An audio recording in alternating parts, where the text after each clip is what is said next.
People don't believe me when I say that Gruhn's Manufacturing is right in our backyard, so follow me on a trip to Gruhn's.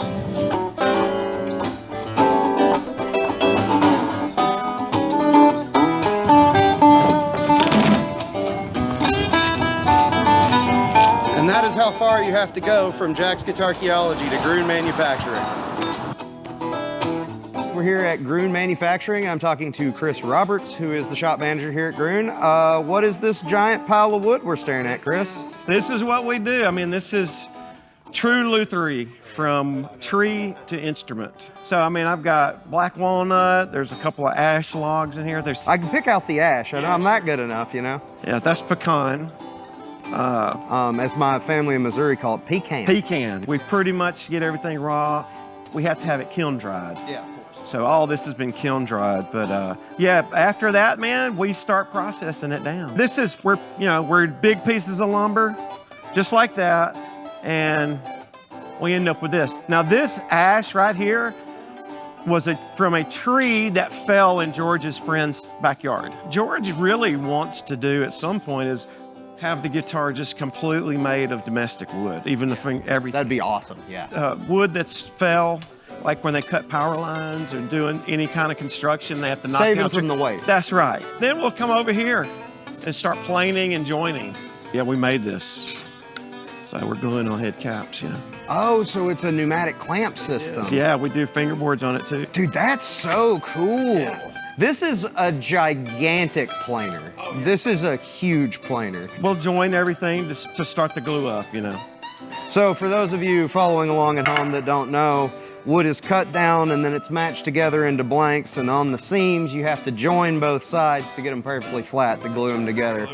And I can tell you from working in a guitar factory, the joiner is the scariest piece of machinery to me in the whole place. It will eat a finger. So now we have our guitar blanks. Pretty much, and that's for the thin line. You know, the acoustic, this is what we're getting the stuff down to the right dimension. So the thickness sander takes it down to the proper thickness. That's right. Gets it smooth on both sides. That's right. We got 3-piece sandwich style blanks here. That was all, it was all joined, sanded, and glued up.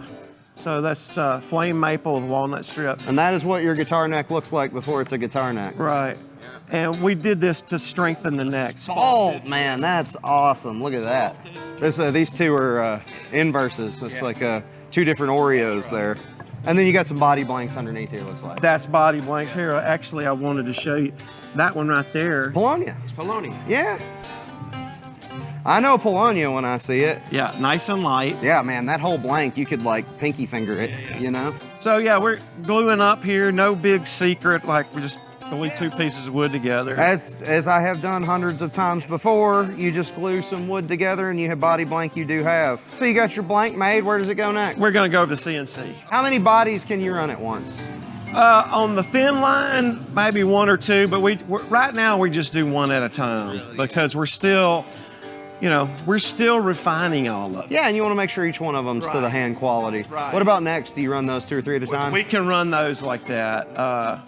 But yeah, the whole thing is quality first, obviously, and especially when you're working with the CNC. Another little thickness sander we use for bridge blanks. You guys have let me use your drum sander from time to time, and I really do appreciate that. If you build guitars or work in building guitars, you get excited about templates and calls. Oh, of course. Yeah. We get stuff ready. It's all gearing up for finish. Yeah. You know what we're talking about. Most people would die that the finish booth is right next to planers and sanders, but it is what it is. You got the space you've got to work with. Nashville property is expensive, That's what the filters are for, right? If you can see, they get dirty pretty quick. So here's some we painted today.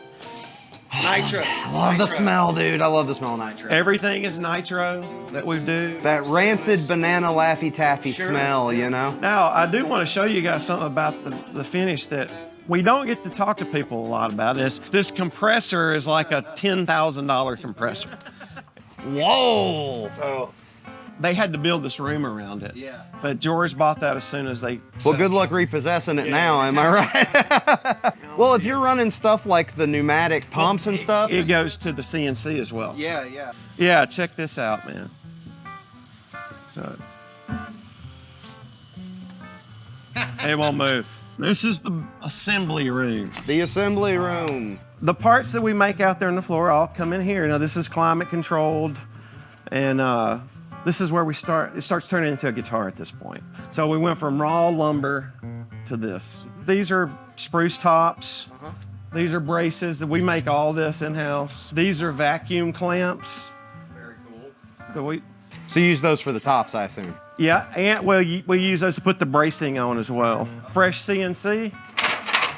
So that's fresh with the top applied there. Exactly. Yeah. Oh, that's a natural. That's like a wormhole. Yeah. Yeah. Sometimes a lot of people don't know you can't see that stuff until you get down to planing into the wood, and then there it is. These right here are baritone bodies. Oh, very cool.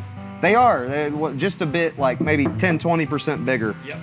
George, actually, he came up with the specs on all this. For the lower bass frequency response, you have to give it a big old butt. You know, that's what you got to do.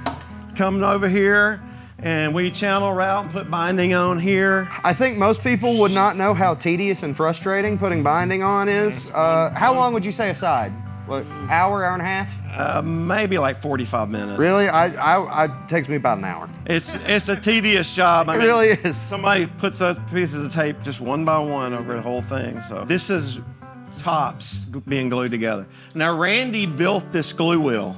So that you could have several at a time, and it takes... We can glue up several at a time. So these are 2 pieces of spruce, you know, glued together like this. It also solves the where do you store your bar clamps problem. So we come down the line, we glue up the fingerboard. I love that you use a granite stone. Yeah, that's awesome. So you're using this for like bridges and such. Exactly. Yeah. We have to put some of the parts together, and at a certain point we stop and take them out to finish. Then they come back in here. And then they come back in here a finished husk. That's right. Yeah, these are in final setup right now. So we use a vacuum clamp. That's how we put the bridges in them. Okay. Oh yeah, that's awesome. Yeah, I know. You might have me looking into pneumatic clamps after this, because dude, it's awesome. This is where it meets and goes together. This is the massaging it into a guitar. That's right. This is the baritone, obviously. If it doesn't ship out here to go to a person, it goes to that guy's store. So Music Zoo, Killer Vintage, my store, or Gruhn's. That's it, man. Or straight to the person who's gonna love it for the rest of their lives. I mean, I might be a little biased, they're made right in my backyard, but I think that they're just absolutely awesome. They are stunning. Yeah, it's just a really neat, as you can see, we went from raw wood to this. It's all in-house. All in-house.